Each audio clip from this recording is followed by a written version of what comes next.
Hey guys, this is Russ Armstrong here with MyLifeChanger.net, and I have the distinct opportunity and definite privilege to interview Laurel and Glynis with Take Charge Events. And what we're going to be discussing today on this kind of impromptu interview is really what's all the buzz about live events. Why, what a live event, what we're talking about here, what a live event is about. And also, if you're in the realm of wanting to conduct or have your own live events, these are definitely the two ladies I think best in the world to talk to as to what it takes to put on a live event. So I've got a series of 10 questions I'm going to be asking them here, kind of putting them in the hot seat and see what kind of answers we can get from these two lovely ladies, Laurel McLane and Glynis Brooks. I've had the distinct honor of knowing them for probably the last 2.5 years, I think.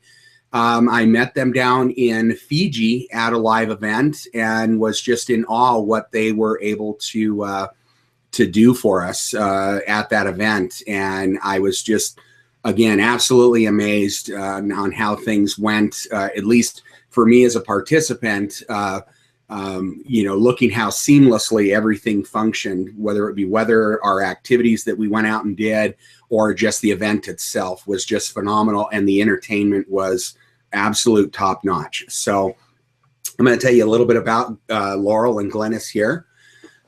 First of all, Take Charge Events. It's an event management team that consists of Glynis Brooks and Laurel McLane. They're co-owners of the Take Charge Events. Their combined experience has enabled them to plan and coordinate events from both the U.S. and around the world. They both graduated from Arizona State University in the aeronautical engineering technology. So real quick, guys, I'm gonna ask you, this is not an event type question, but how do you make a jump from aeronautical engineering? Because you both were in college together, correct? That's how you met? Right. Okay. So and really what we did in our particular case with aeronautical engineering, we both had the opportunity for working with America West Airlines in the marketing of the company, and very soon after that into some of the events America West Airlines was doing. And that took us on our way into event planning when we both left the airline industry. Yeah, it was fun for us because we were able to actually be the first, within the first 50 people hired by American Airlines to help start the airline.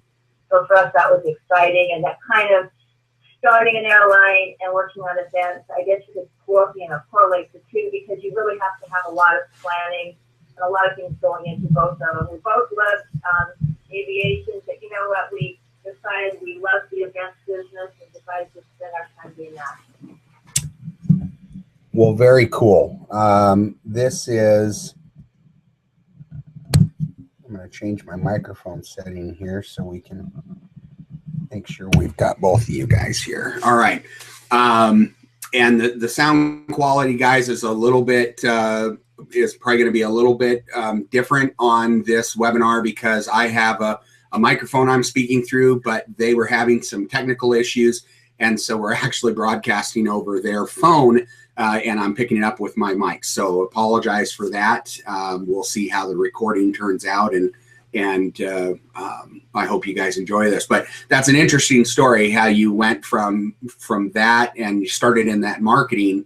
It definitely was the direction for you guys, because like I said, what I've seen you do in an event is absolutely phenomenal. So a little bit about, let me get back to my slide here.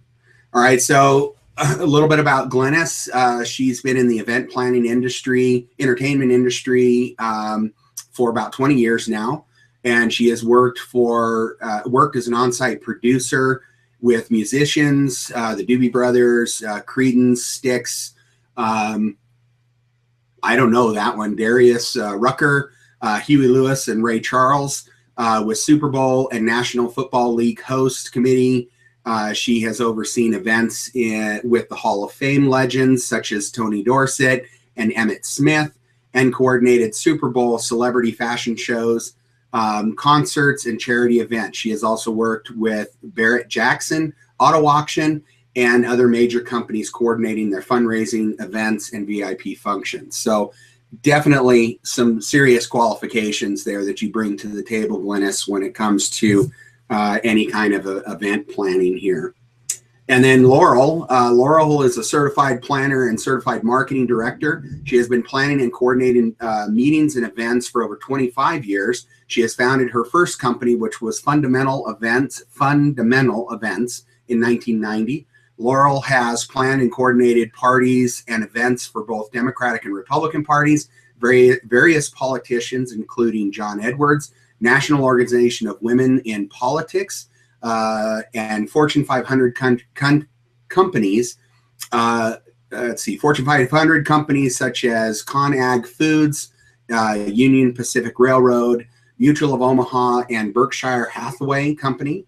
Additionally, she has planned charity and fundraising events for the American Cancer Society, Parkinson's disease, and the American Red Cross. So again, between both of you young ladies, I don't know what you have not covered, from corporate to very high profile people, high profile companies, entertainers, etc. It's amazing what you guys have accomplished. So, and hence, only meeting you 2.5 years ago, that definitely shows with that event that I was at in Fiji and subsequent events with you guys in different parts of the world and here in the United States. It just, your expertise just shines through every single time. So together, these guys are, they make the event. I really think, it's amazing. I have had an opportunity to be in the behind the scenes for events, for some, what I would consider minor events. And it is amazing what all goes into an event. It is not something that you just, book a room and go to town and have fun with. It's definitely something you want to have expertly coordinated for yourself to make it go off without a hitch. And these, I highly recommend these two young ladies. They're definitely the company to go to. But what we're going to discuss here is some questions about live events themselves. So I just want your guys' candid answers of what a little bit about a live event. And we're not talking live event like what we're doing here right now on Google Hangout. I mean, yes, that's technically considered a live event. What we are talking about is a live event that you actually are going to. It's a room that's been booked. It could probably be as small as a small conference room to as large as it seats several thousand people, if not a stadium that seats, tens of thousands of people. So that's the kind of event that we're discussing here today with these experts. So, and then again, for anybody that does have questions, whether you're watching the live viewing of this or the recording, we would be more than happy to have you down below in the Facebook page, down below in the comment section. If you want to post your questions there, we can monitor those and get those answered for you. Even if it is the recording, we will be looking at those comments and getting those answers to you. So without further ado, we're going to go ahead and start with the questions here, since we've got a little bit of a late start anyway. All right, so really I don't know who wants to answer. You guys can take turns answering, or just say out your name as to who's answering the question, because of not being on the Hangout itself, it won't flash as to who is actually answering the question. But the first question is what is a live event? Okay, Russ, it's Glynis, and before I say anything, I just want to thank you for all those kind words. It's really been great for us to have met you that many years ago, and I think we've developed a good friendship with you, and we respect you as well. So thank you again for those kind words. Getting to a live event, and we really do like to, so I can start off working in the internet and network marketing industry. It's something that I know very well, being in it myself for the last 16, 17 years. It's a fabulous way to do business, and we love doing events in those venues. So basically, especially working with internet marketers, a live event is a group of like-minded people getting together. They're exchanging ideas, they're learning new information, they're speaking to other attendees, getting to speak directly to the speakers. As you said, webinars are great, and they move your business forward. So now you can take the webinars and now take those to the next level. So now you're learning firsthand from those speakers and mentors you've been hearing about and speaking to on the webinars, and you're implementing those ideas with other people who are there. And that's the exciting part of it. It's just that interaction with other people.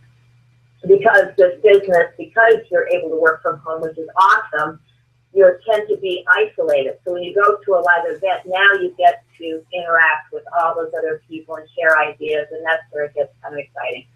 Well, and that's true. And the one thing I've noticed about, and that's a very good point, because now that I'm retired, I work full time in my office, which is, you know, I call it the dungeon. It's the basement, but I do have an actual office, you know, with all my wall hangings and you know, notes scribbled everywhere and 2 computer screens and, you know, state of the art. But it's my little cave that I don't get out of a lot.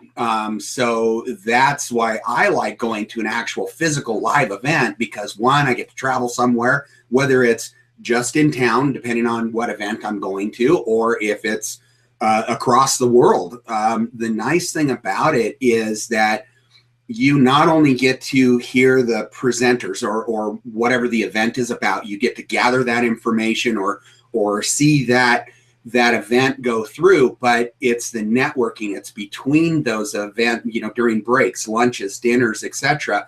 It's the networking that you get. And like Glynis, like what you were saying, is it's a completely different atmosphere. You could have a live event that's even live streaming, but I think physically being at an event, you feel the energy, where like on a live stream or a recording or something like that, you may feel it a little bit, but you don't feel it completely. I think being at that event, you really build on that momentum. I have been to a couple, well, I've been to several live events now, and it's night and day compared to watching a video or a webinar. Even if it's a live webinar, it's definitely night and day. And it's something that that I highly recommend. If you've never been to a live event in whatever, you know, company or niche that you're in, go to one, because it's definitely something worthwhile. It's a whole different experience to go through. But thank you for that answer, Glynis, and we'll move along here. So again, why, kind of answered some of that question there. Why go to a live event, and what are the benefits from that, from your guys' perspective? Because you obviously attend or do a lot more live events than I ever have. So. Well, again, it's Glynis. One thing for me personally, just being at many events over the years, besides putting on events, I have lifetime friends. I've been friends with for forever now, just because I met them at events. Because when you think about it, you're going to a live event with people of like mind. And sometimes in this industry, people, family members, friends, they may not understand what you're doing. They don't understand why you're doing it. Now you're in a group with people who understand completely, and they're sharing ideas with you, and you're learning new things, you're teaching them new things. Plus the excitement of just all the music and the fun and the activities. And for a lot of our events, you know, the activities is the fun part too, because whereas you've been in on this, a lot of this, zip lining or horseback riding, swimming with whale sharks, just the entertainment alone, those things are bonding experiences as well. And we've had people say some of those things have been life-changing for them. So again, those are things just on top of all the information that you're getting in the after hours, which is just as important as the meeting itself in my mind. Cool, definitely, definitely. It's and then they also can be, depending on the type of event, they can be team building activities as well. So just I was in awe with the live events that I've gone to that have had the extra, what I consider the extracurricular activities. Usually are the much bigger masterminds. Just the outside events, and I don't know how you guys coordinate it for that many people, but the outside events is phenomenal. Although I've watched you work, and it looks like you're trying to herd cats, because everybody's going 10 different directions for all these different activities and so on. So I don't know where you guys actually sleep or how you sleep at one of these live events, because I was exhausted and I just participate. So, but thank you very much. That is very true. And again, the benefits of going to those live events it's almost indescribable. You've got it. Once you've gone to one, you will know. And I guarantee you, once you've gone to one live event, if it's put on in the quality that Laurel and Glynis do, you're definitely going to be going, okay, when's the next one? When can I sign up? And I want to go. But all right, so now kind of moving in the realm of, and this is where I really started having some in-depth conversations with Laurel and Glynis, because again, they're the experts, and my business itself, I'm looking at, not looking at, I'm definitely focusing on conducting my own live events. I like them. I like the benefits from them. I love to talk to people, and sometimes I don't know how to shut up, but I love being on stage, and I like that life-altering experience that people get. And so it was a definite direction that I want to take my business in. And so this is kind of how all of this started about, as I started picking their brain as to, what does it take to do, to put on a live event. And so that's why I coerced these guys into doing this interview with me, because I'm sure there's a lot of people out there that are asking the same question. And again, it's not, trust me, I've been on the back end of some of these live events, and it's not as easy as you think it may be. So I came up with this series of questions here that are based on someone that has that inspiration or that curiosity for their business to take it to that level of a live event. And what better people to talk to than the experts to give you some information. So what does it take to organize a live event? Well, Dennis Glynis, and I promise you, you're going to hear from Laurel shortly. Promise that's just not me sitting here. First of all, you kind of elaborated on this as well, Rusty, but we do want to stress, putting on a live event is not a one-man or woman show. It takes many months, it takes lots of hours to go into every event. You've got registration, audio visual, VIP parties, activities. And you need a team you can trust, and that really is imperative. You need to trust each other. You, as the person putting on the event, can't be everywhere at once. And a lot of times, people who want to put on their first event, they are tempted to play too many roles. They think that they can be on stage and they can make sure everything else is going okay, but that's not what you're going to want to be doing. You want to be exclusively focusing on what you need to do to get your information out to your attendees. And you don't want to be worried about everything that's going on behind the scenes. You want the event to appear seamless, but your role is to be the on-stage personality. And you're giving them the information they need, so that's where your energy and efforts need to be. And then the events team, which is Laurel and I and our team, we're there to make sure everything else is taken care of. Speakers and attendees shouldn't see, for instance, the event planners, and you know this, Russ, and you've done it yourself. Our feet are paddling like crazy under the water. And I've got this smooth look on the outside, our feet are going nuts because things change. And even when speakers are on stage, things can change. The microphone or projector can stop working. Last minute attendees may show up and they have a hotel room mix up or oversold, or any number of things can happen. In fact, just a quick example, kind of funny now we look back on it, it was at the time. Every time we book a ballroom, we always ask who was going to get the ballroom, because we want to make sure that we're not hysterical with having our event. And at this particular one, they said, oh, it's not a big deal. It's a church group. We've had them here before. They're so quiet, you don't even know they're here. Well, they decided to have a recital meeting today. And all of a sudden, we've got our main speaker on stage, and the drums were mic'd, and the people were jumping and stomping their feet and singing top of their lungs. And the airwalk started to actually shake. So we, again, literally, Laurel and I jumped up, and she ran one way, and I ran the other, and we had to get it stopped. And, you know, if you're on stage, you can all of a sudden start, excuse me, got to stop, I got to go take care of this.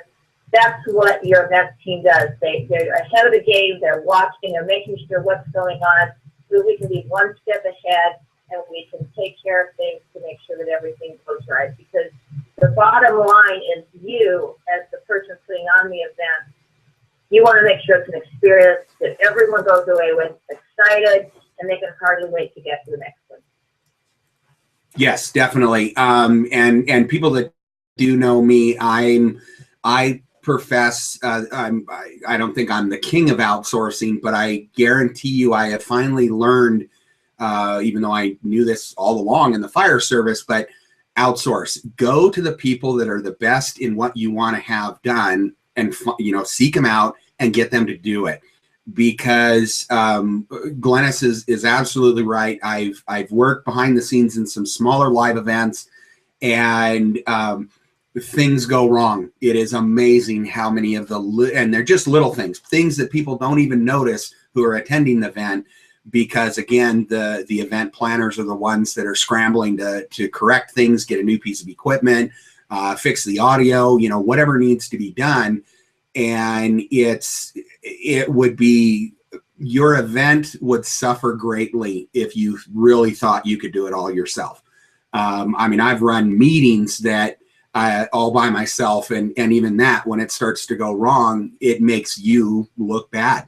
And that's the nice thing about, if you're going to do an event, you definitely want to have your best foot forward, because not only is it going to be whatever your presentation is, but it's also going to be the comfort and the cohesiveness and the timing. Everything makes up that event. It's not just what you present, it's the whole package. And if someone goes in there with a bad taste in their mouth because, like Glynis was saying, a hotel room screw up or something like that, that could ruin your event, even though the event itself, your portion of that event was perfect and flawless. You just want to make sure that the entire event is flawless.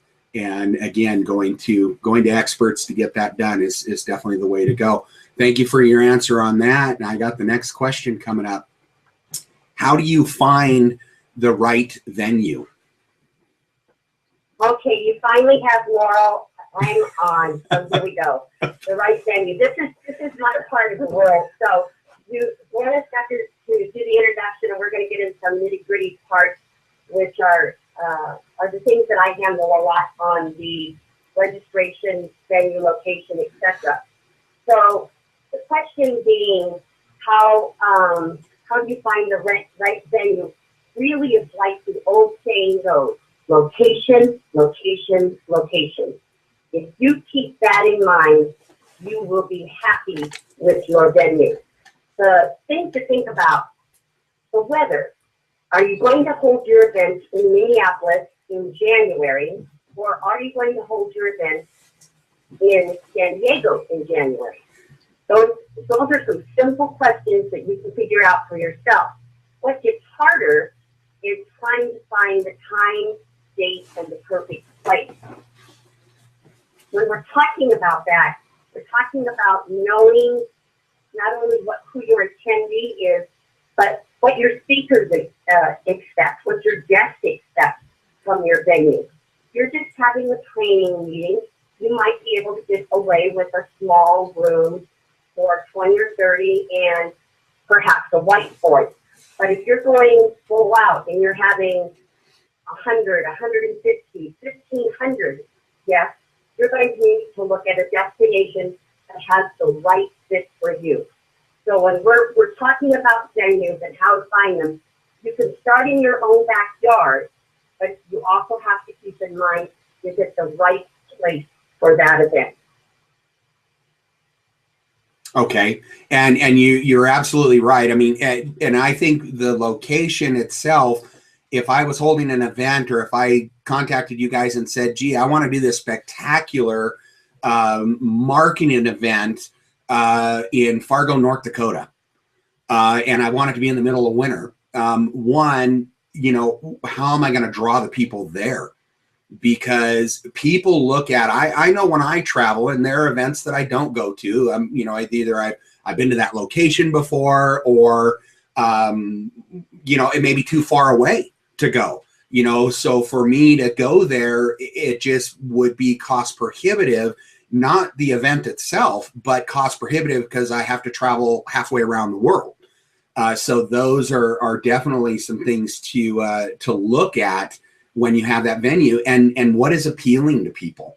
Like Laura was saying, I guarantee you're going to get a lot more people attending a San Diego event in the middle of winter, especially the people that live in the northern United States, than you would going to Fargo, North Dakota.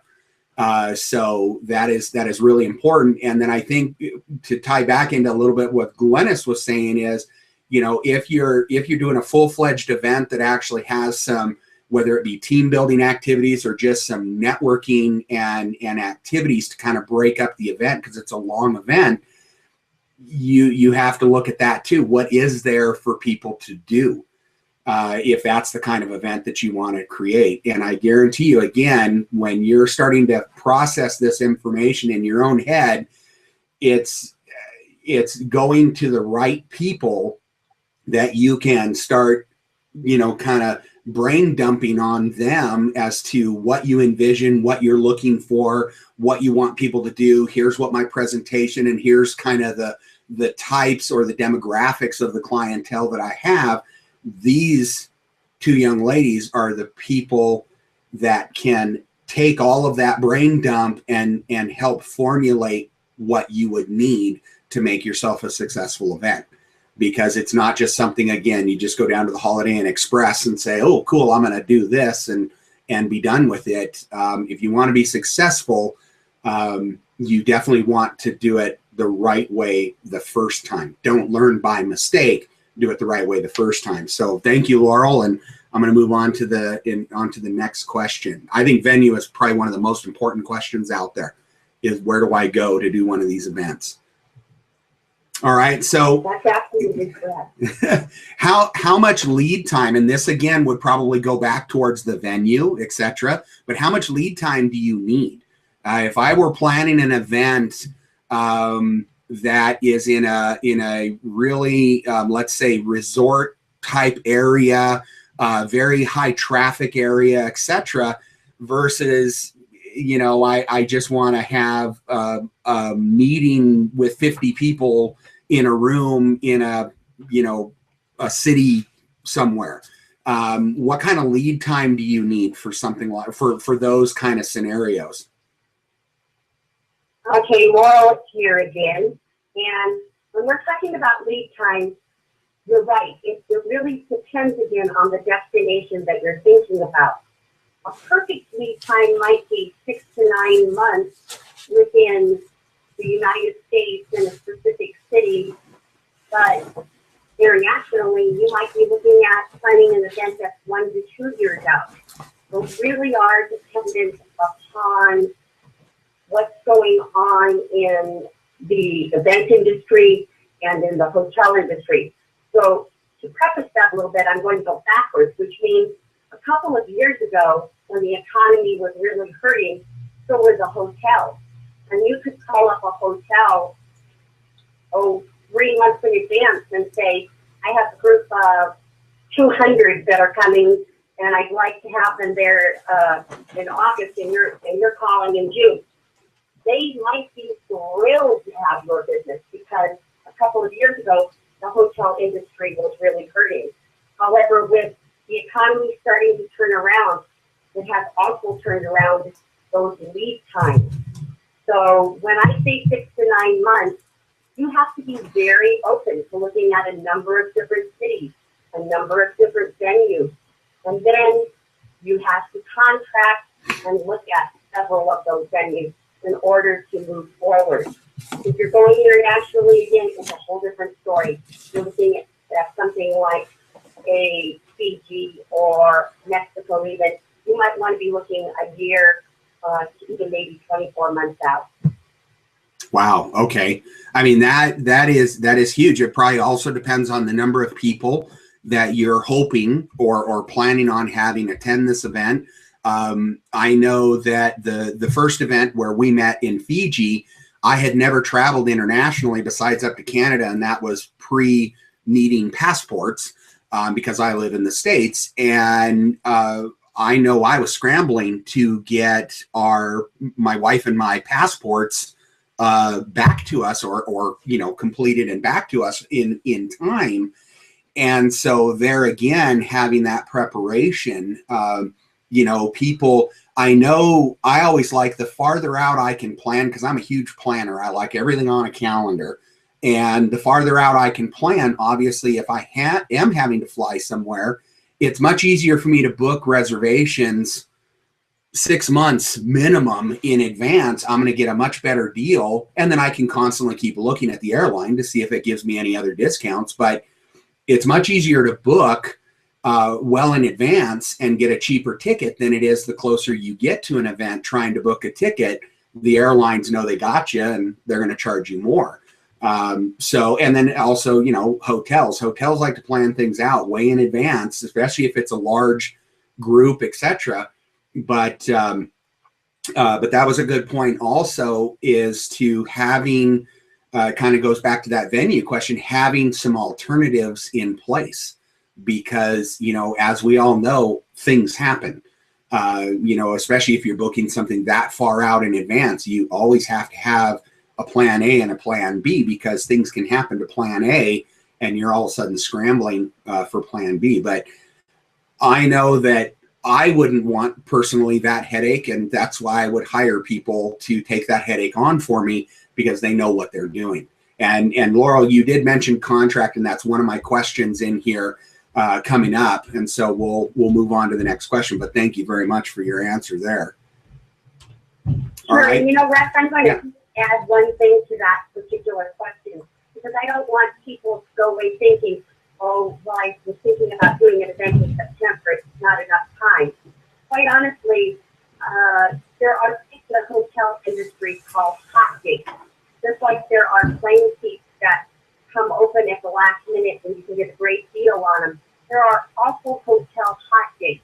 So if a hotel happens to book a specific weekend and you're really looking to find, say, a day in September, or you could do anything in the month of June, you can reach out to someone like us or the hotel and ask them, do you have any hot dates available? And that just basically means that you have something that you haven't filled, but you want to get on the books now. And it's an important thing to remember, because we don't always get to pick and choose the time 6 to 9 months out. We're preparing for a baby a lot of times for 9 months out. We can get an event done and we can get it turned around. And in fact, Glynis and I did an event for 1,500 people with an 8-day lead time. Holy smokes. It can be done, but it is not something we want to repeat. I bet. And again, that's a good point on those hot dates, etc. Is that, maybe a hotel that you were trying to get had something else booked.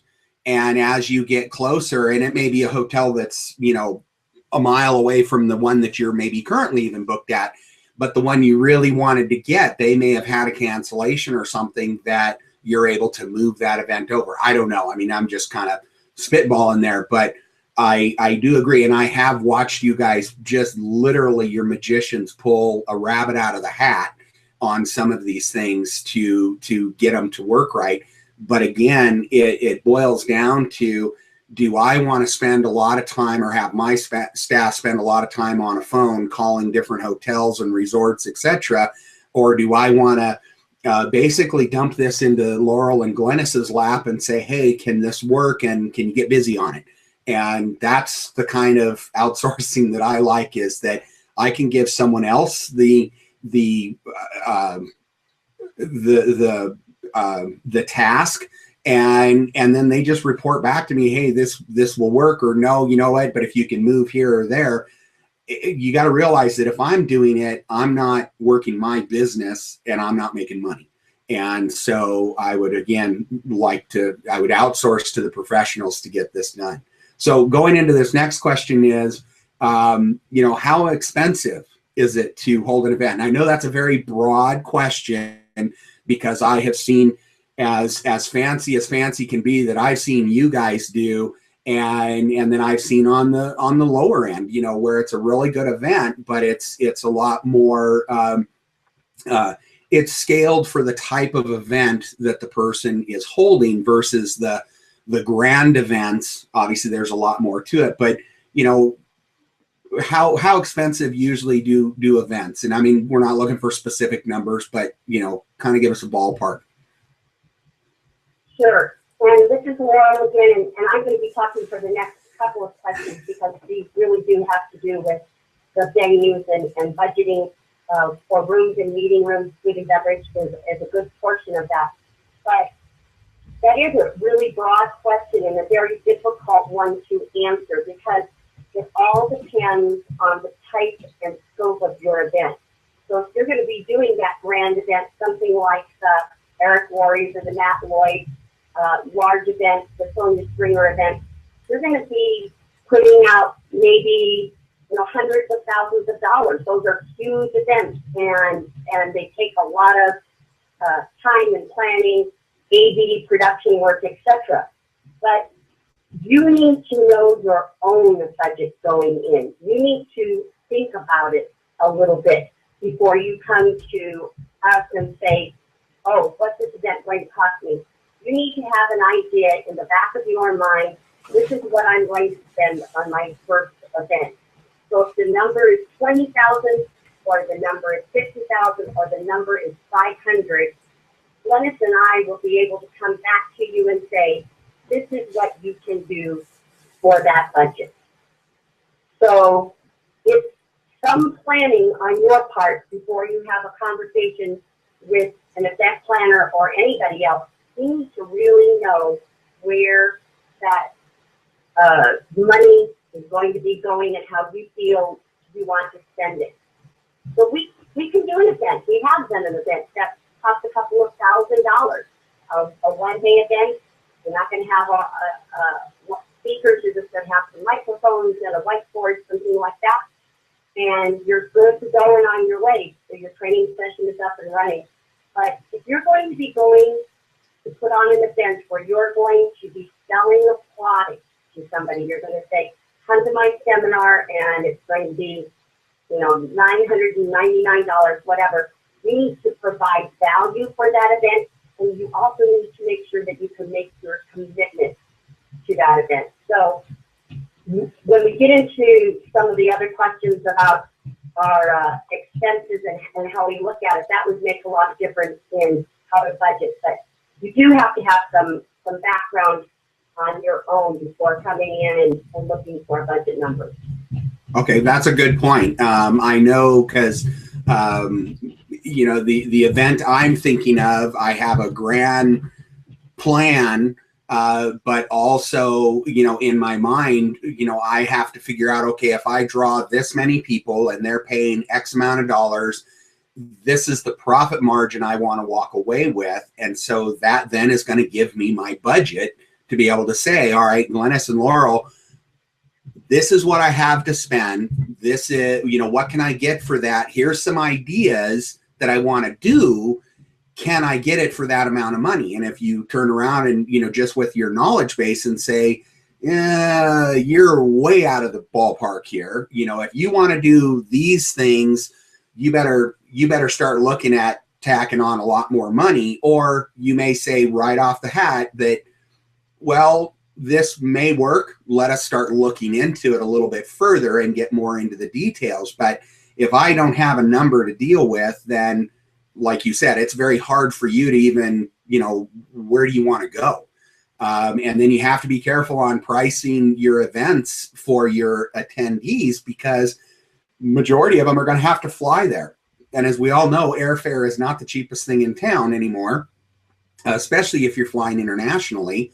So you have to take that in consideration as to what are your people actually paying. A lot of times, I think some of these events, they think, well, the person's only paying, like Laurel said, $1,000 for this event. Well, that's great. But then they spent $2,000 to fly there. And this is one of our other subsequent questions coming up is, what is it costing me to stay at the resort or at the hotel, you know, and then food, is food included? Is it not included? Are some meals, you know, included, etc.? And that all starts adding up. So you could have your attendee, instead of paying $1,000 to attend your event, they're out $3,000 or $4,000 to attend your event. So you have to look at that level also, and then you have to look at what you're generating, because it's only the admission ticket that is the income you're generating, and you have to offset that and figure out what your profit margin is going to be.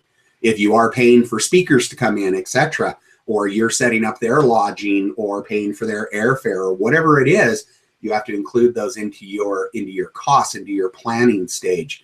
So that's a good point. So don't go to Laurel and Glynis until you have at least a number in mind as to what you can do. And I would really have a high end and a low end, because again, don't, you know, and I don't know with you guys if you've seen it with attendance, you know, do you get people that, you know, they've figured out a budget, they want to have you know, 500 people attend.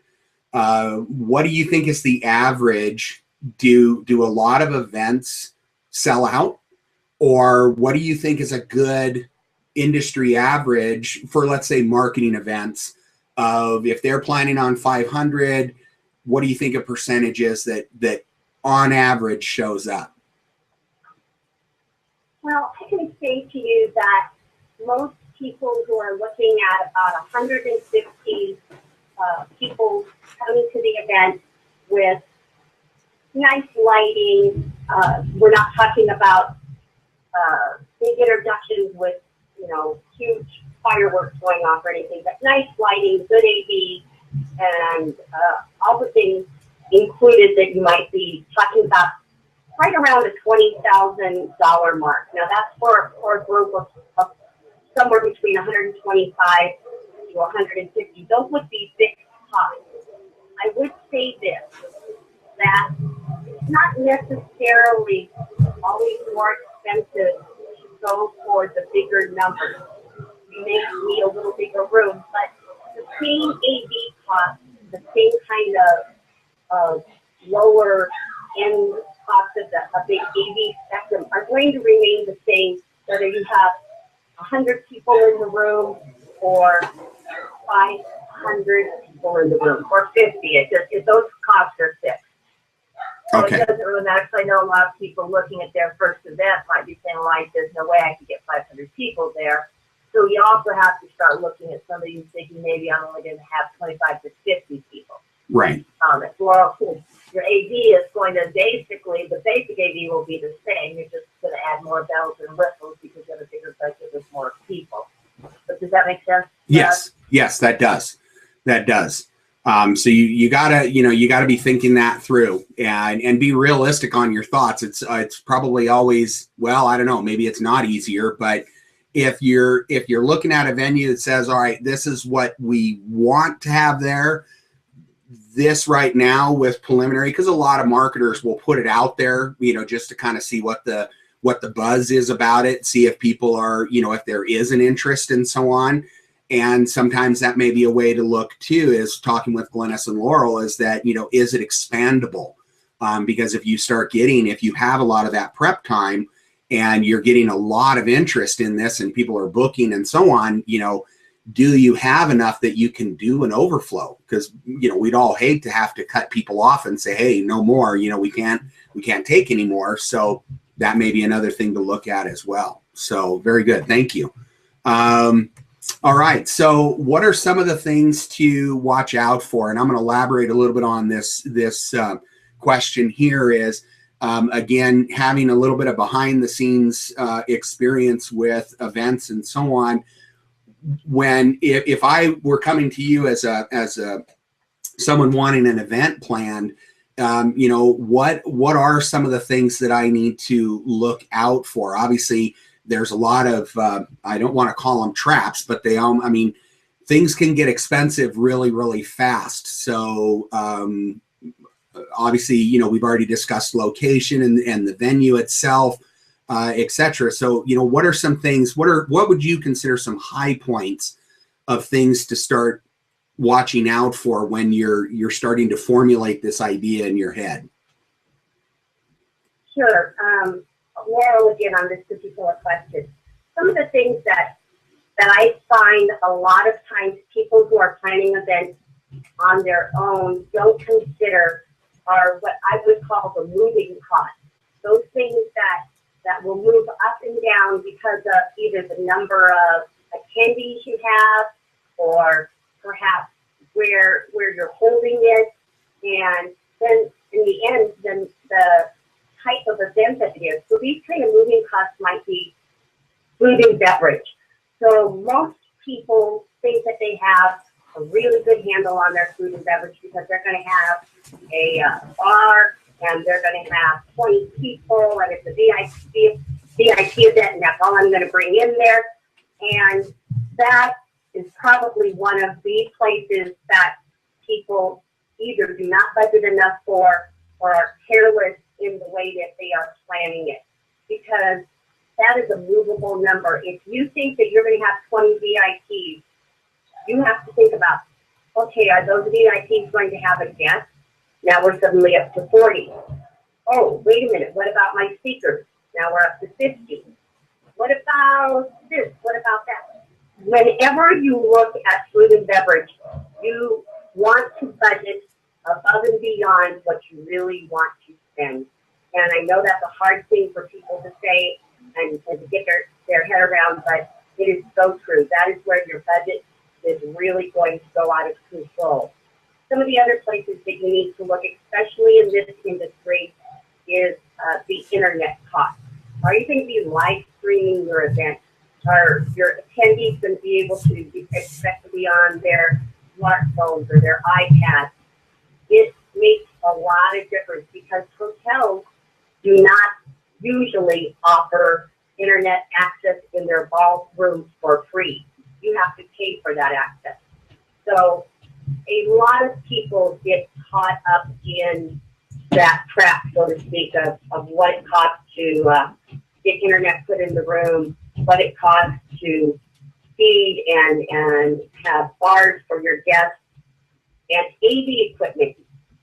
At the very end of the day, you have to have mics and you have to have your lighting, whatever that may be. But as soon as you start adding on, and this is where really a good event planner, a good AV person in your back pocket helps. They already know the things that you can get away with, so to speak, but they're not going to let you get hit hard unless you start adding things at the minute you need them on stage. Oh, by the way, we need this and this and this. That's when things start adding up because you can no longer negotiate. Glynis does a great job of that on the AV side. You can no longer negotiate those things. If you're asking for them right then and there, there's no price break. Yeah, and I'll add to that too, Russ. Laurel alluded to the internet costs in the ballroom. You know, people will say, well, we're going to want access to the internet. So when I'm speaking, I'm going to want access. Again, that is an extremely, in many places, that's an extremely expensive cost that people don't think about. You know, we've gone anywhere from $500 to $10,000 a day just to be able to get on the internet live from the stage, just depending on what city you're in, what hotel you're in, and what the internet situation is. So again, those are some things that you can say, yes, I think this is what we need. We'll tell you what that's going to cost, and you can decide, is that within my budget, or can I do something else? I can change around the way we're presenting on stage so that I don't have to incur that cost. And we can assist you with that decision and kind of guide you. And you can kind of say, okay, this is what I'm looking at. We can say, well, we really think for the money, this may be a better way to go. Okay, that's good. I mean, because I've seen it firsthand, and I know you guys have been there with me, that not every hotel has good internet. So even if you can get it, it still may not be truly what you're looking for. I've done live streaming at events, and the biggest problem that we've run into is the upload speed. Most hotels, well, I shouldn't say most, a lot of hotels will give you decent download speeds. But if you're live streaming, that's something you have to think about. You need the upload speed because you're broadcasting it out. And is their system going to be able to handle it?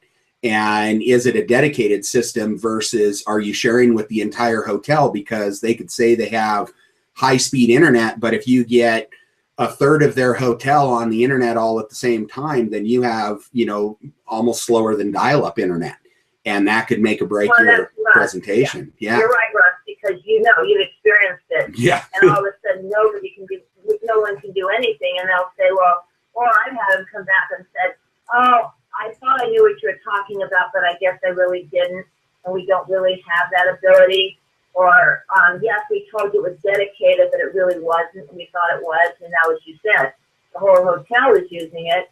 So now the speed is down to 0.2. And your event, as we spoke about earlier, looks very poor. Right. Because now you're not able to deliver what you were expecting you to deliver. Right. So, you know, those are definitely the things that when you're contacting Glynis and Laurel, those are things that you need to be thinking about, you know, that, you know, I need internet access, or two, I'm going to live stream, because that's definitely almost apples and oranges. Live streaming there, that may eliminate some of the hotels that they would look at, that they have to look at different hotels that could provide that kind of speed for you. So, and I know I've been in events as a participant, not an attendee, but an actual presenter, where you guys have set up internet for the presenter. So we're only allowed so many internet connections, and you know, you get all the attendees that all want to connect to the internet, that they can't do it because the hotels, they like to regulate that. And another thing that parking is huge. I know I've been to some events where, you know, I'm paying up to $28 a day to park a car. So, you know, those are things for you to think about. Are your attendees going to be driving there? And, you know, is there, you know, you let Glynis and Laurel know that, hey, a lot of my attendees are coming from within driving distance. Because again, then they would want to be sitting there trying to negotiate with the hotel to get at least a reduction or something in the parking. Because you don't want to just blanketly say as a presenter or as an event themselves that, oh yeah, we're going to pick up parking. If you haven't negotiated a discounted price, that can kill you too. So I have learned so much from you guys just by watching you and seeing those behind the scenes, that in some respects it was scary, and it made me a true believer. That is why you go to people that know what they're doing. Because everything I think I know about a live event, I can guarantee you there is a massive list. There's a book of what I don't know. And so I would know just enough to get myself in trouble and lose my shirt on one live event. And so that's why, again, I always promote, you know, if I don't know something or I don't know it well enough, I outsource. I go to the people that do, because I'm more than willing to spend that kind of money than I am to lose everything because I thought I knew it. And so that's really important. So those were some great points that you guys pointed out for us. Thank you. Let's see here. This is a huge one here. I know you and I, well, all of us have had a lengthy discussion about this. Do you need a contract with a venue? Okay, well, we're going to start with a definite yes on that. Okay. A contract is essential. It spells out exactly what you're receiving from the venue or the hotel and what you are guaranteeing in return. So it defines really the cost of your event. It defines the cost of the sleeping rooms, the meeting rooms, your food and beverage costs, and contracts are binding. So you have to make sure you know what you are signing. And you need to remember that the hotel is the one that's writing the contract. And so by that very nature, it's written in the hotel's favor. It's a boilerplate contract. It's coming out from their desk that they do it every day. And unless you are putting in the paragraphs that need to be put in to protect you, you could very well find yourself in a position that you don't want to be in, because the language is tough in hotel contracts, and are trying to negotiate them. This is one area where I'm going to tell you, having someone experienced in hotel contracts and negotiations is absolutely vital. The industry is changing. The wording in a contract can change by such a small amount that you might be going through it thinking, oh, this is just like our last one.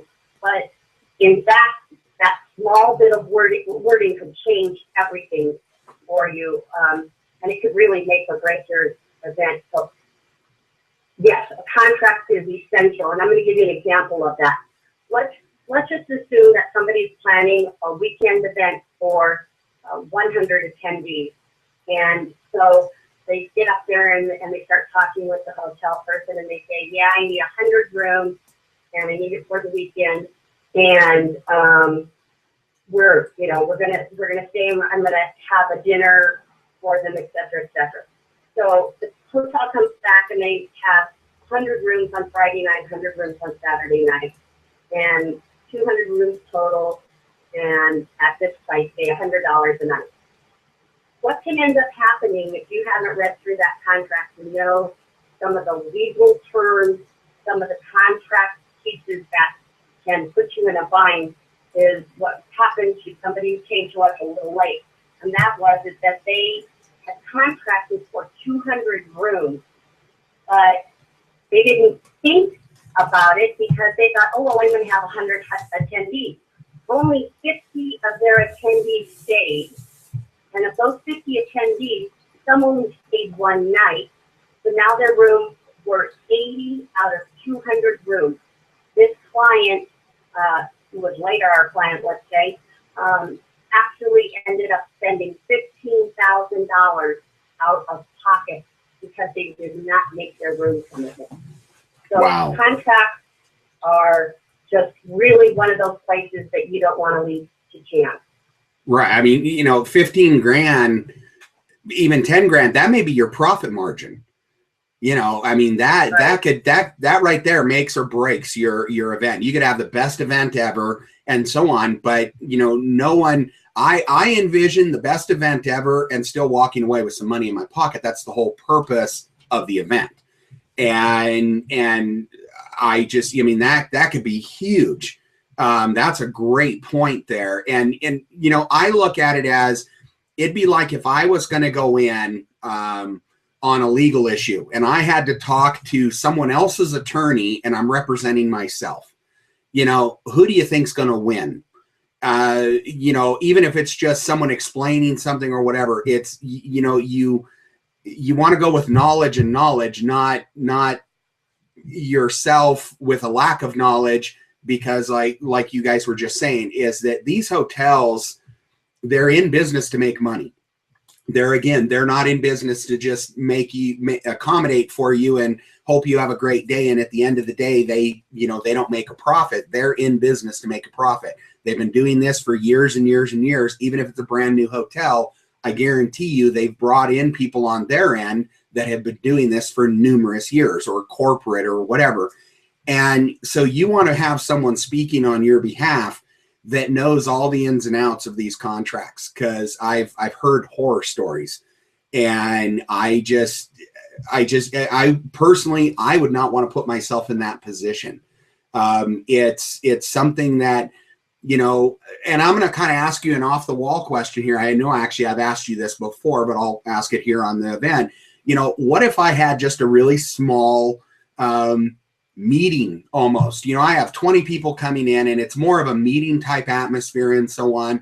Can I go to people like your company and say, hey, I'm scheduling a couple different meetings over a couple different dates, nothing fancy. We need a room that'll accommodate 20 people, and I'm going to provide my own audio, my own video, I'll provide everything else, but I want someone to negotiate. I want someone to, here are a couple hotels that I'm looking at. Maybe it's in my local area. Is that something that your company would do also? Is that I could contract you out to put together and bind a contract for me for an event? Because I've heard horror stories of people doing very simple, what I wouldn't even consider an event. It's more of a gathering, or it's more of a bigger meeting, or maybe a workshop, and they've lost their shirts on it because, again, all of these floating costs that the hotel can have, and just, you know, gouge them at the end, that it costs them some serious money. Is that something that, I mean, I've seen you guys on the large event scale, but does your company offer anything like that? If I have something more local, small, but I really want someone to negotiate a contract for me, or you know, cover the, you know, dot the I's and cross the T's for me? Yeah, sure. We divide our event services into 3 separate types of categories. So we're full event providers. You can come to us for your event from beginning to end. Or we also slice it, so to speak, into different pieces. So we have a pre-event contract, which would help somebody with a small meeting who just wants a hotel contract negotiated and looked over, and maybe helping finding a venue. So we have a particular price structure for that. Then we have a pricing for the event itself. So if you just need somebody to be on site to help with registration, staffing, maybe helping run the production inside on a small event, we have that particular piece. And then we also have a post-event piece that would be looking at going over the billing, going over the registration list, comparing it to the hotel. That can all be done separately, or as we often do, just group it together into one thing. But it really has to do with your needs, and we're very flexible. We work with all sizes of events, and unless you're willing to take the risk of doing your meeting in the local Starbucks, I would highly suggest that you have somebody read over your contract and look at it, no matter where you're going. Okay, that's a great point. And that's cool that you guys do that. For as big as your company is, that you are flexible for the beginners, you know, who are just doing something very small, maybe even something more local, to, you know, the mastermind retreat weekends, blah blah blah, where people are you know, throwing the whole kitchen sink into it. That's pretty amazing. And again, I've watched you guys work, and I couldn't think of a better company to go to for any of that type of work to be done, because you guys boggle my mind when I watch you work, because it's just absolutely amazing, and how you get it done. And like I said, again, watching you, I was down in the Bahamas with these young ladies here back in September, and I don't think you guys ever stopped. I really honestly don't know when you slept. You may have maybe caught a cat nap here and there, because you were always up and you were always moving and you were always getting the next thing ready, etc. It was truly amazing. So you guys must have to like crash after every event, just take like 2 days to completely recover or more. Yeah. Oh, absolutely. And then we're sleep deprived. So yeah, it takes 2 shows to regroup. They are funny though when they're sleep deprived, because they're punch happy, so they're very, very entertaining people to be with. So that's why I love you guys to death. I really do. I mean, again, I can't reiterate this enough. If you want true professionals to do your event, to help work you through your event and so on, but actually enjoy it as well, these are definitely the ladies to go to, because they're a crack up. They're beyond professional, but they're also, I would say they're not, because I've been around people that are professional, and I'm not saying this in kind of a derogatory way, but they always come across professional. They don't come across human. They just become, you know, they become task sergeants, and they, there's no personality to them at all. Where with these 2 young ladies and their entire company, you get the whole package. You get the professionalism, plus you get the human side. You get the Laurel and the Glynis and their entire staff. Their staff is phenomenal, and that's what you need, because you know your customers. The nice thing about it is I've seen where little glitches here and there have happened when it involves either a registration or a room or something. and I've watched the attendees walk away with a smile on their face. I've watched Glynis and Laurel go toe to toe with hotel staff and getting things fixed like right away, but also they turn around, they have a smile on their face, and the attendee is happy as happy can be. I mean, they take the worst moment of someone's function at that point, that their event, and they turn it into the best moment. And I've watched comments after these big events and seen how many people are constantly congratulating and thanking, and have become with friends with Laurel and Glynis and their whole team, because they have the personality side to it as well. And I think that's what sets you guys apart from a lot of people out there, is that you have the definite professionalism, but you also have the personalities to go with it that make it a true fulfilling event or experience working with you guys. So wow, we appreciate that, Russ and I. My goodness sake.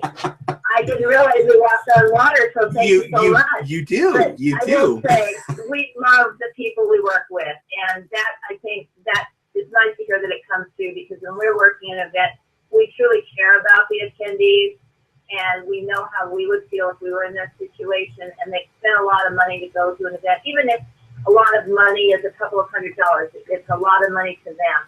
And they want to have a wonderful experience. And if we can make that happen, and yes, we are a little crazy, but we love to have fun with them, because we do truly care about it. We care about the people, and we want them to go away saying, this was an amazing time, and I want to go to Russ Armstrong's event time after time. And that's kind of that's how we look at it. Right. You guys build memories. And you build not only memories, relationships, you create an atmosphere that allows that networking to go on. So people are constantly building more relationships, etc. And that's the, I've been to, as an example, I've been to, weddings, and I've seen some wedding event planners, and oh my gosh, they about are beating you over the head with a stick because you're not following their on-time schedule and so on. And they just take all the fun out of the event itself, because every time they come into the room, you watch everybody kind of deflate, like, oh gosh, they're going to yell at us again. Where you guys are part of the event, and you do absolutely a phenomenal job behind the scenes on the event, but you're also out front and part of that event, and people get to know you. And that's, again, how I built the relationship I have with you guys, and why I wouldn't go to anybody other than yourselves to plan an event. I mean, and I know a lot of people in this industry that do the same, have the same exact feeling. Very good friend of mine has gone to you guys to plan his event. I know several people that have gone through you, and it's like, well, I know why. I mean, I wouldn't pick any other company to do it. So, all right. I think we're coming up to, I think we have like 2 more questions left here.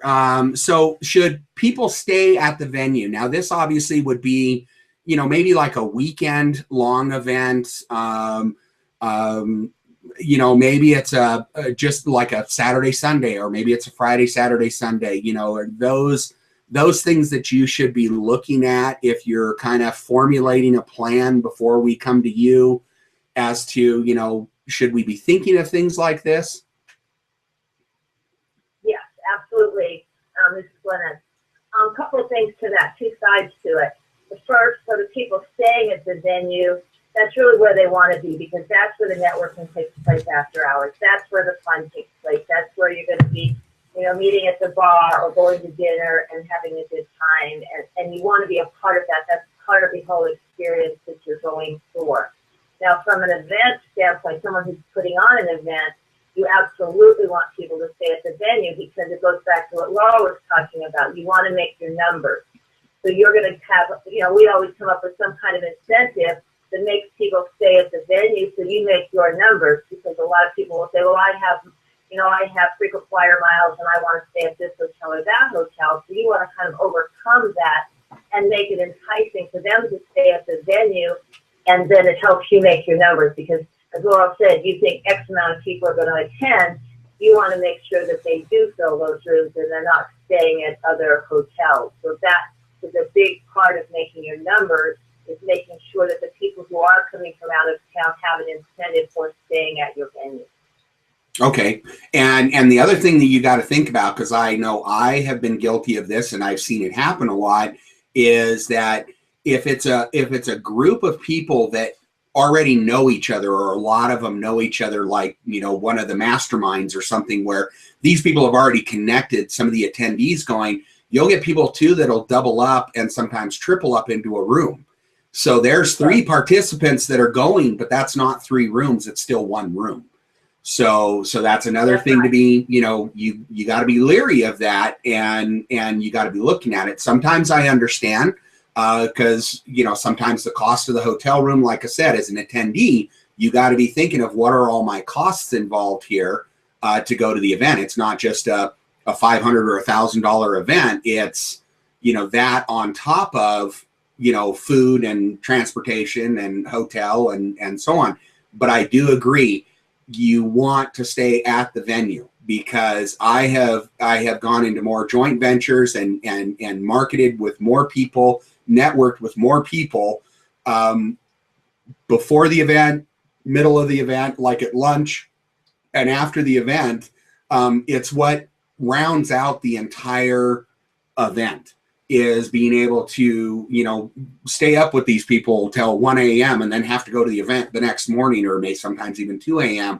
because it's where you mastermind with people outside of the event. It's where you get to meet people. It's how I got to meet Glynis and Laurel, is, you know, while they were working at the first Fiji event that I went to, I couldn't pull them off to the side and say, hey, let me ask you some questions and so on. It's where we got to really sit down with them, you know, at dinners and after dinner, and after the event was done, you know, for the evening or before the event was done. Just phenomenal people. And that's where you meet all of these kind of people. That's how you're going to make your business grow, is staying at these events. So it's definitely worthwhile. I have gone to some events where I have not stayed at the event, and guess what? I end up literally paying maybe a little less for a hotel room that I spend very little time in, because I'm always in the lobby of the hotel of the event, because I'm talking to people. So then I'm now dead dog tired, have to get into a car and go down to my hotel that I reserved and stay there for a few hours, get a shower, and then come back. At that point in time, it would have been more advantageous for me to be at the event hotel itself. So you got to weigh those options when you do it. So, but very good. With you on that. Yes, I didn't mean to interrupt you, Russ. That's okay. Because we have had a couple of clients where all of a sudden there's 4 people in a room, and you do have to take that into consideration. But from the other side, you said so many nice things about us. I just want to throw in something that we know about you, and that's at every single event, for people who have not had the opportunity to meet you personally, you are the only person I've ever seen who is out meeting with people who are not related to you money-wise, and you will give your time and energy until 3 and 4 in the morning to help people build their businesses while they're there. They're staying at the venue, and that's, for me, if I was going to be making a choice, I'd say I'm going to stay at the venue where Russ Armstrong is, because he's going to be working with me until 4 in the morning. So I just had to throw that in, because I appreciate you when you do that. It's really nice to see. Oh, thanks. Now I'm not going to sleep at all.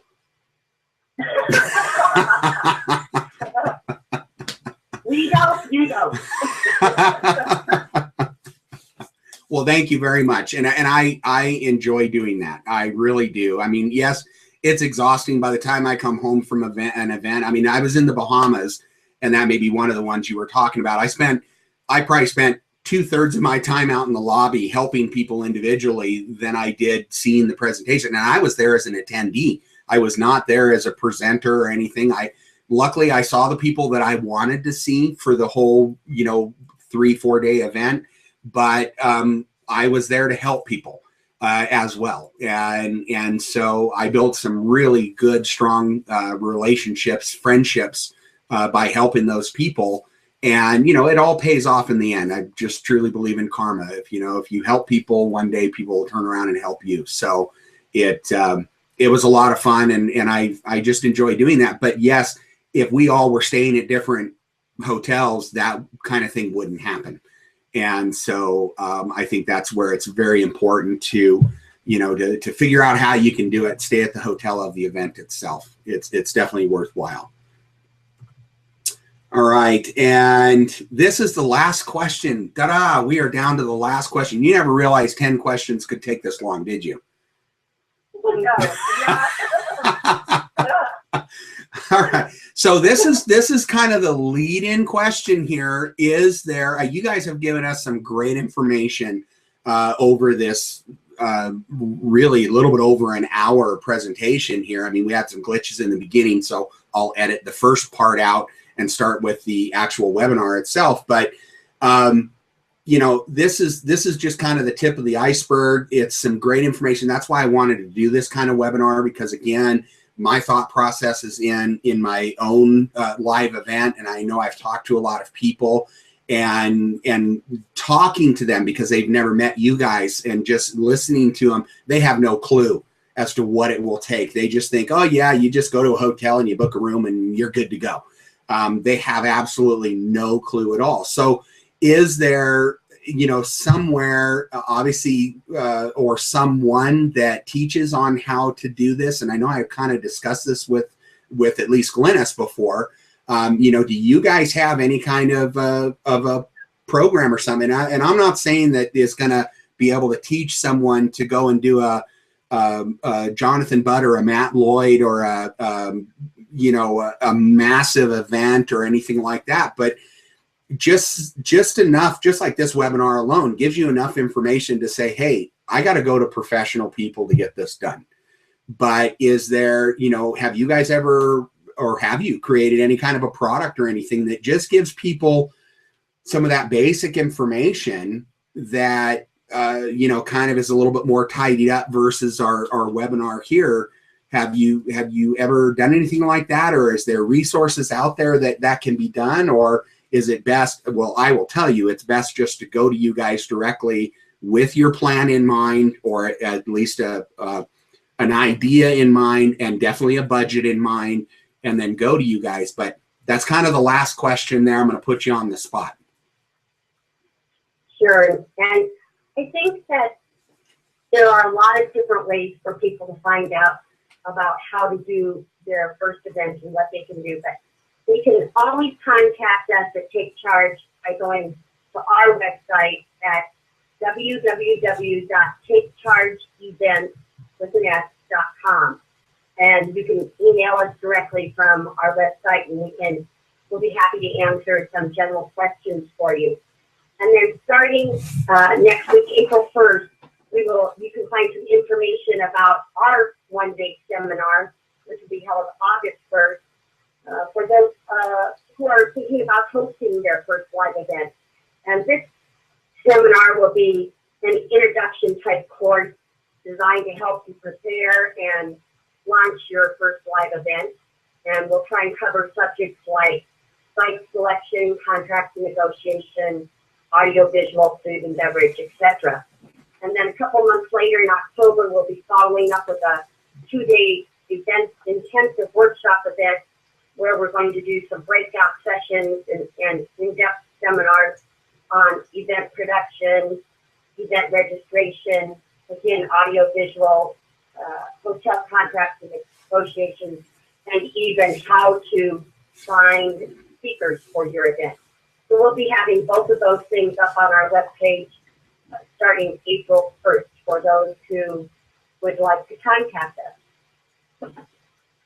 That is cool. And I just changed slides here because you were giving out your website. I have your contact information here along with your website on here.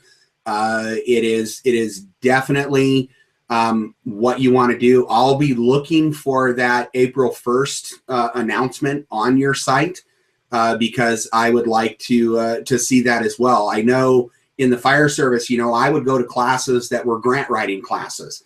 They didn't show you how to write your grant. They just showed you how to write a grant. and you had to then figure it out for to the steps of your personal needs, etc. So your event kind of sounds in that realm that you're teaching people the basic information that they would need to know, but again, depending on the type of event that you want to do, I would really be looking at that.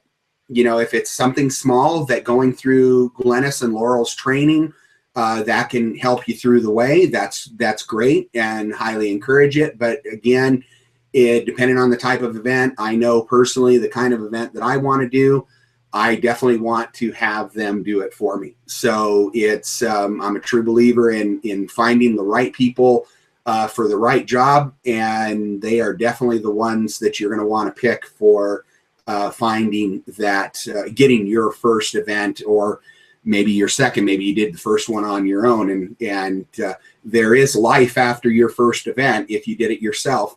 And these are the ladies that can breathe the life back into it and get you an awesome event. But guys, I want to thank you very much for taking your Sunday afternoon and letting me. I know I've been hounding you long and hard for getting this together. I have. It's been a true privilege to be able to talk with you today and share your message, share your information and your website. And what I've also done is in the Facebook page, if you look there, that the link down below, there is the Take Charge events. So people that are on my Facebook page or go to my Facebook page, if you click on the Take Charge events, that will take you directly to Take Charge events website. So, and then this recording will be up on this page here in Facebook. The recording, the replay of this webinar will be on there. I'm going to edit out that first part because I had a few slides disappear, so I had to build them again real quick. Always, these things never go off without a little bit of a glitch to them, and you just learn to adapt and overcome and get it going. So thank you, ladies, for being patient on that part. And again, truly, thank you for giving us your candid answers. And I'm definitely looking forward to setting up a time that I can talk to you about my ideas with my budget on my event. And I'm definitely looking forward to doing that very soon with you. Well, I really appreciate you, Russ, and again, all those kind things that you've been saying about us. It's embarrassing. You should see us sitting here going, wow, okay, well, thank you. Well, see, I'm buttering you up because I'm going to be talking to you about a live event. Well, we can only wait to work with you, and we love it, and we love what we do. Yes. And we're just looking forward to moving forward. So, again, anybody wants to ask us any questions, please feel free to give us a call or email us, because we'd be more than happy to answer your questions. Right. And just so you guys know, when you do go to, if you click on that tab that takes you to the website, or if you go to their website directly, they do have a Contact Us tab in their menu area of their website, because I was checking that out. So you can send them an email straight from their website, which works out really well. So I'm sure they'd love to talk to you about your upcoming event. And I am going to be bad because I'm looking at an event possibly in November, but before the holidays. So the first part of November. So I will be definitely getting in touch with you guys, because I don't want to do it at the last second, obviously, since I'm less than a year out. I got to start scrambling now. So, well, ladies, thank you very much, and enjoy your nice weather down there in Arizona. And I've loved some of the photographs that you've posted on Facebook. So, and to all of you listening to this event or listening to the recording of this event, these are definitely the ladies to go to. You have Laurel McLane and Glynis Brooks that with Take Charge events. There's their contact information in this last slide. And please, if you're looking at putting on a new event, things you want to be thinking about is, what